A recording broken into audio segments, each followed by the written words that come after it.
After quickly moving through the House, a bill that would bring forth major changes inside the Harris County Jail is just one step closer to being signed by the governor. House Bill 3434 was authored after inmate Evan Griffin Lee's death in March of last year was ruled a homicide. Only on two, Devin Clark speaks to Lee's family and the state representative who authored the bill about the bittersweet progress it has made and what's next.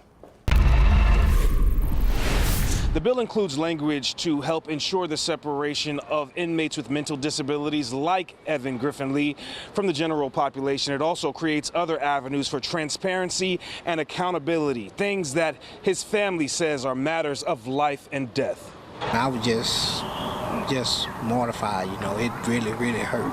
For the past 581 days, Timothy Lee and Jocelyn Griffin have been trying to find out how their 31-year-old son, Evan Griffin Lee, was murdered inside of the Harris County Jail. His death was ruled a homicide by the Texas Rangers, and we've not received an autopsy at all. They say Griffin Lee was locked up in December of 2021 and thrown into general population despite having a mental disability. On top of that, they say they had no idea he had been seriously hurt until getting a call from a doctor in the hospital in March of last year. Blood was trapped between his skull and the brain.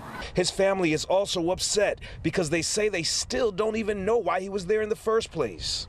It was stated that the judge needed to talk to him and that there was an error in the system. But most concerning is how he went from this to this, and he's not the only inmate to die after being locked up here. In 2022, 35 deaths, and in 2023, 15 deaths already.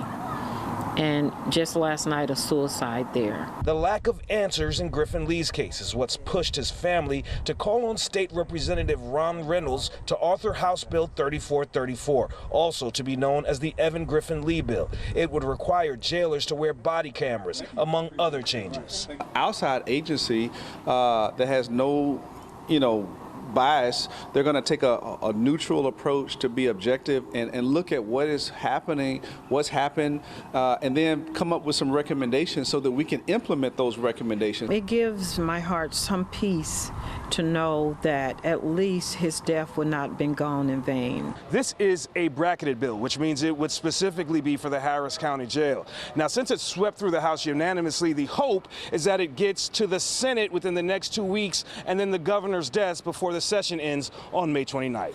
Reporting outside of the Harris County Jail, Devin Clark, KPRC 2 News.